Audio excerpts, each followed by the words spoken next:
The president's big, beautiful bill is now the law of the land. It will extend the 2017 tax cuts for most Americans and creates new temporary tax cuts on tips and overtime, as well as temporary tax cuts on Social Security for many Americans, especially seniors. But the cuts in Medicaid, over $1 trillion over the next 10 years, are expected to reshape not just the federal budget, but state and local budgets too. The Minnesota State Director of Medicaid warned the cuts would cut up to $500 million a year from the state budget in reimbursements for medical and nursing home care. And the Kaiser Family Foundation estimates 152,000 to 253,000 Minnesotans could lose their health insurance coverage.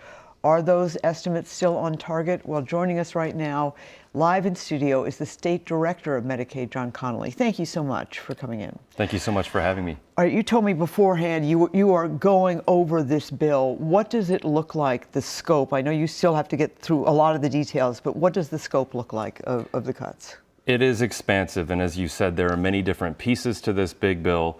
In respect to Medicaid and the way that it requires us to do additional eligibility checks twice annually for many enrollees.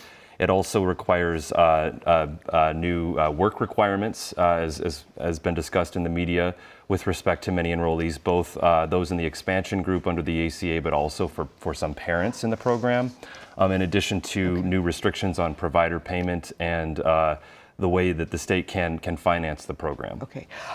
Work requirements, to many people, that sounds like a good thing. Why not? However, and we've got our next guest who's with Hennepin Healthcare brought this up as well. You brought it up. The concern is that people will have to re-enroll every 6 months. Realistically, and this has happened before in states like Arkansas where it did not go well. Realistically, what is the impact of that?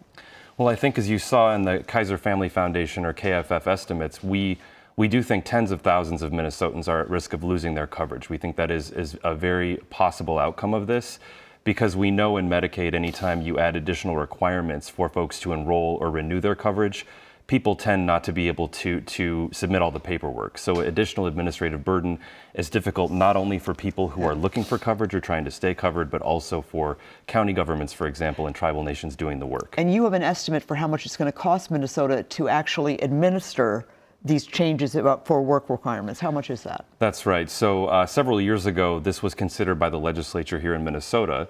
And the estimate of the impact to local governments was about $160 million annually to implement the work requirement in Minnesota's Medicaid program. So it would be a significant new administrative burden for county governments and for tribal nations, as I said, and there would be a considerable expense. You told me that you're fielding phone calls from hospitals, from county governments, from all kinds of people wanting to know what the impact is. Nursing homes.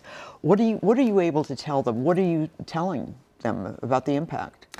Yeah, I think at this moment, again, the bill is broad in its impact. I think it impacts, again, the rates that we're able to pay providers like hospitals or nursing homes, the ways that the state is able to generate revenue through provider taxes to support the program and to support providers, the additional requirements that may be placed on certain people to maintain their coverage or enroll in the program. There are and cost sharing for a number of beneficiaries or members of the program as well. In terms of some of the sponsors of the bill, their goal is to shift the burden to states and local governments. Is that the way you see it, and is that really possible? So there is, I think, a tremendous increase in the cost to both state and county governments, but also to providers in terms of uncompensated care that they'll see as a result of compressions in coverage timelines, reductions in payment levels that are permissible under the Act, in addition to just people losing coverage, as we've discussed, because of the work requirements or because of the twice annual renewals. Fewer people will have Medicaid coverage, which puts stress on providers. Now, one of the things that's in the bill that not a lot of people know, because it's complicated, is that while the tax cuts go into effect in 2026, when you're filing in the spring of 2026, some of the Medicaid provisions actually don't go into effect until after the midterm elections in 2026. This is a very staggered rollout. You said that may mean that we can avoid special session. Is that the case? Yeah, I think we're still kind of assessing how the different timelines interact with our state policies and our program, and what changes we'll have to make at the state level to come into compliance with the new law. So it's not yet clear, but again, as you said, we're scouring the bill to understand everything that's in it and how it interacts with our state policies and programs, and we'll have to assess what action will be necessary and when. All right. Well, John Connolly, I got a feeling that we were going to be interviewing you an awful lot because there's an awful lot to go through and a huge impact to the state. Thank you so much for coming in. Thanks for having me. Okay.